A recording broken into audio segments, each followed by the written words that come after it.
Squad game season 2 episode 1 की शुरुआत में हम प्लेयर 456 को देखते हैं जो कि कहीं पर जाने की तैयारी कर रहा था। तभी इसे एक मिस्टीरियस मैन का फोन आता है और वो बोलता है, प्लेयर 456 आखिरकार तुम कहाँ जाओगे, क्योंकि तुम्हारी कोई भी जान पहचान के लोग जिंदा नहीं है। इस बात को सुनकर प्लेयर 456 को थोड़ा सा गुस्सा आ जाता है। इसके बाद वो बोलता है, मैं तुम्हें ढूंढ लूंगा, और वो ये बोलकर एक टैक्सी में बैठकर सियोल की ओर चला जाता है। इसके बाद वो एक दुकान से नाइफ को खरीदकर अपने कान के पीछे में एक छोटा सा कट लगा देता है, क्योंकि इसके अंदर में एक छोटा सा ट्रांसमीटर होता है जिसे वो बाहर निकाल लेता है। लेकिन यह सीन यहीं पर कट होता है और हम जिन होंग को देखते हैं जिसे होश आ गया था। इस चीज को देखकर उसकी मॉम बहुत ही ज्यादा खुश हो जाती है। दूसरी तरफ जिन होंग को अपनी पास्ट की बातें याद आ रही थी कि कैसे उसके भाई ने उसे गोली मार दिया था। लेकिन यह सीन भी यहीं पर कट होता है और हम लोगों को 2 साल बाद का टाइम दिखाया जाता है, जहाँ पर जिन होंग एक ट्रैफिक पुलिस का काम कर रहा था। तभी एक कपल यहाँ पर आता है जिन्होंने हेलमेट नहीं पहना था। इस चीज को देखकर जिन्होंने इन लोगों के ऊपर 2000 वॉन का चार्ज लगा देता है, जिसकी वजह से इस लड़के को बहुत ही ज्यादा गुस्सा आ जाता है, क्योंकि उसकी गर्लफ्रेंड जिन्होंने के कुछ ज्यादा ही नजदीक चली गई थी, इसलिए वह उसे यहीं पर छोड़कर यहाँ से निकल जाता है। तभी यहाँ पर जिन्होंग का चीफ आ जाता है और वो उसे लेकर एक रेस्टोरेंट में आ जाता है। ये दोनों आपस में बात करने लगते हैं कि जिन्होंग तुम्हें दोबारा से मेजर क्राइम ब्यूरो में शामिल हो जाना चाहिए, क्योंकि तुमने जिस आइलैंड और गेम के बारे में हम लोगों को बताया था उस चीज के ऊपर किसी को भी भरोसा नहीं है। साथ ही वो सभी लोग मिलकर तुम्हें मेजर क्राइम ब्यूरो से बाहर निकालना चाहते थे, लेकिन मैंने उन लोगों से रिक्वेस्ट कर तुम्हें किसी तरह से बचा लिया है। इस पर जिन्होंग इसे थैंक यू बोलकर बैठ जाता है। इस पर इसका सीनियर बोलता है, जिन्होंग क्या तुम्हें इस चीज के बारे में कुछ भी पता नहीं है कि तुम्हें किसने गोली मारा था। इस पर जिन्होंग नाम अपने सिर को हिला देता है। इसके बाद हम लोगों को एक कपल को दिखाया जाता है जो कि होटल के पास आ गए थे, क्योंकि इन लोगों को एक रूम लेना था, लेकिन ये होटल बंद होता है, जिसकी वजह से इन दोनों के बीच में बहस ही जाती है। इसके बाद ये दोनों यहाँ से लड़ते झगड़ते निकल जाते हैं और इन सब चीजों को प्लेयर 456 देख रहा था। तभी यहाँ पर बेल को कोई बहुत ही जोर जोर से बजा रहा था, जिसकी वजह से प्लेयर 456 को बहुत ही ज्यादा डर लगने लगता है और वो गन को बाहर निकालकर दरवाजे को खोलता है, जिसके बाहर में इन वो होता है, जिसे देखकर वो बहुत ही ज्यादा डर जाता है और वो कई गोलियां इसके ऊपर चला देता है, क्योंकि मिस्टीरियस कार्ड को दोबारा से यहाँ पर प्लेयर 456 को दिया गया था। लेकिन बाद में हम लोगों को पता चलता है कि ये सब तो प्लेयर 456 सपना देख रहा था।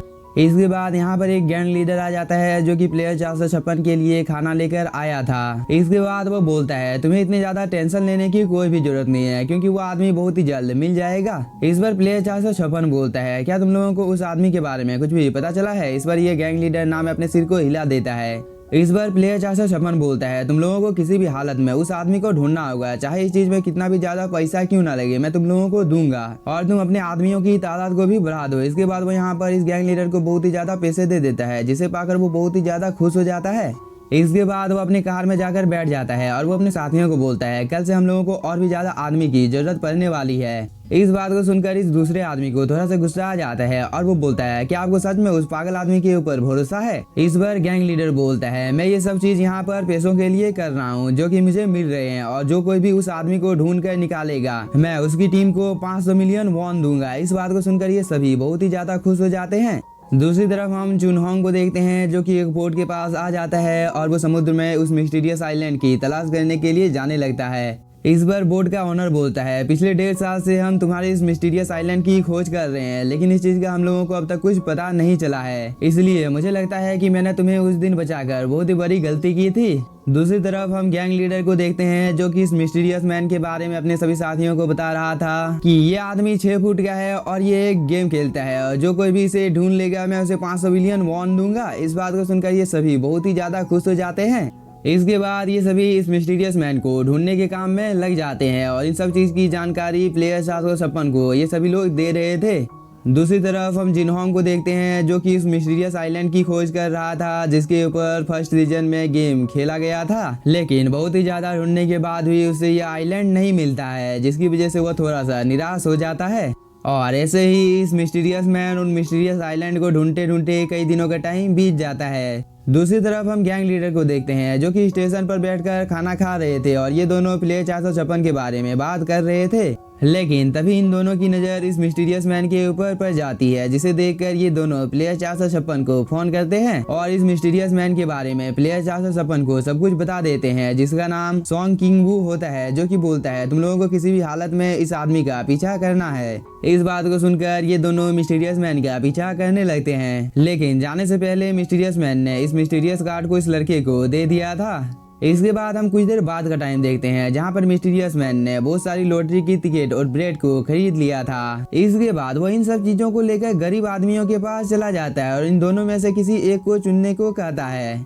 इस बार ज्यादातर लोग यहाँ पर इस लॉटरी की टिकट को चुनते हैं, जिसकी वजह से ये लोग इस गेम को हार जाते हैं, जिसकी वजह से इन लोगों को खाना भी नहीं मिलता है। लेकिन इन सब चीजों को दूर से गैंग लीडर देख रहा था और इन सब चीजों के बारे में वह सॉन्ग किंग हु को बता रहा था।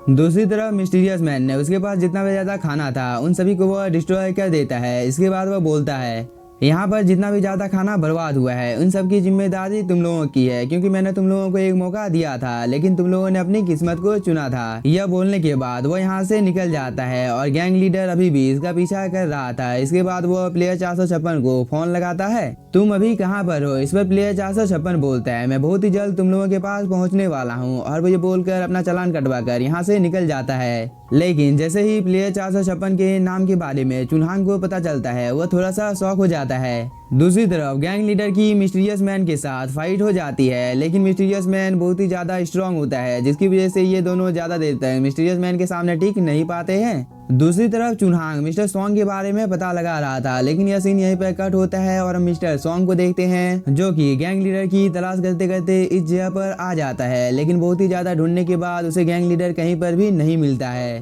और चुनहांग अभी भी उस कार के बारे में पता लगा रहा था जिसे सॉन्ग ड्राइव कर रहा था, जिससे उसे पता चलता है कि इस कार को तो एक कंपनी ने रेंट पे लिया था। इसलिए वह इस कंपनी का एड्रेस लेकर इन सब चीजों के बारे में जानकारी इकट्ठा करने के लिए वहां पर चला जाता है। दूसरी तरफ हम मिस्टीरियस मैन को देखते हैं जिसने गैंग लीडर और उसके साथी को कैद कर रखा था। इसके बाद वह बोलता है, मैं तुम लोगों के साथ यहाँ पर रॉक पेपर सीजर खेलूंगा, क्योंकि तुम दोनों में से जो कोई भी इस गेम को हारेगा उसे सजा तो यहाँ पर मिलेगी, क्योंकि इस गन के अंदर में एक ही बुलेट है और जो कोई भी इस गेम को हारेगा उसे यहाँ पर सजा तो मिलेगी। इसके बाद मिस्टीरियस मैन यहाँ पर गेम को शुरू कर देता है और जो कोई भी हारता है उसे यहाँ पर वो शूट करने की कोशिश करता है। लेकिन इन दोनों की किस्मत शुरू में बहुत ही ज्यादा अच्छी होती है, जिसे देखकर मिस्टीरियस मैन को थोड़ा सा गुस्सा आ जाता है और वो बोलता है, अब गन के अंदर में 5 गोली होगी। इसके बाद वो दोबारा से गेम को स्टार्ट कर देता है और इस बार यहाँ पर गैंग लीडर ने गलती की थी, जिसकी वजह से उसकी मौत इसी जगह पर हो जाती है, क्योंकि मिस्टीरियस मैन ने उसे शूट कर दिया था।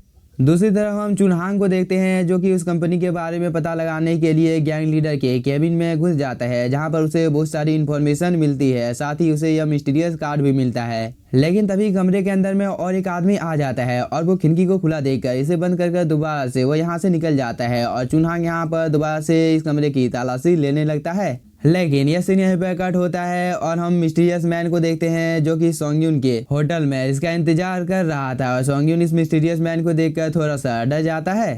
तभी मिस्टीरियस मैन बोलता है, सोंगयुन तुम्हें अपनी बेटी के पास चले जाना चाहिए था। इस पर सोंगयुन बोलता है, मुझे तुम्हारे मालिक से कुछ बात करनी है, इसलिए क्या तुम अपने मालिक के बारे में मुझे बता सकते हो? इस पर मिस्टीरियस मैन अपने बारे में बताने लगता है कि पास्ट में मैंने खुद अपने हाथों से अपने पिताजी की हत्या की है और तब जाकर मुझे पता चला कि मैं तो इसी गेम के लिए बना हूँ। इस बार सोंगयुन बोलता है, उस गेम को खेलने के बाद मेरे ऊपर क्या क्या बीत रही है, मैं इस चीज के बारे में तुम्हें एक्सप्लेन भी नहीं कर सकता हूँ। इस बार मिस्टीरियस मैन बोलता है, सोंगयुन क्या तुम हम लोगों के साथ और एक गेम खेलना चाहते हो? इस बार सोंगयुन हाँ बोलता है और इन दोनों को यहाँ पर पता नहीं था कि चुनहांग भी इस जगह पर आ गया है। दूसरी तरफ मिस्टीरियस मैन ने इस गेम को शुरू कर दिया था और वो बोलता है, इस गन के अंदर में एक बुलेट है जिसे हम यहाँ पर बिना घुमाए इस गेम को शुरू करने वाले हैं, और वो ये बोलकर पहला मौका सोंगयुन को देता है। लेकिन सोंगयुन की किस्मत बहुत ही ज्यादा अच्छी होती है, इसलिए वो 3 बार गोली चलाने के बाद भी यहाँ पर बच जाता है और मिस्टीरियस मैन ने भी 2 बार गोली चला दी होती है, इसलिए यह चीज तय था कि मिस्टीरियस मैन का मरना तय है। इसलिए सोंगयुन बोलता है, तुम अपने मालिकों के पालतू कुत्ते हो, लेकिन तुम फिलहाल के लिए अभी सोच रहे हो कि रूल्स गए भान में, क्योंकि मैंने अगर इस सामने वाले आदमी को मार दिया तो मुझे मरना नहीं पड़ेगा। इस बार मिस्टीरियस मैन गोली को चला देता है, जिसकी वजह से इसकी मौत इसी जगह पर हो जाती है। लेकिन इसी के साथ सीजन 2 का फर्स्ट एपिसोड हो जाता है खत्म और इसका नेक्स्ट एपिसोड भी मैं बहुत ही जल्द लाने वाला हूँ। और अगर आप लोगों को यह सीरीज पसंद आई है तो आप लोग इसे जाकर नेटफ्लिक्स पर देख सकते हैं। Thank you for watching.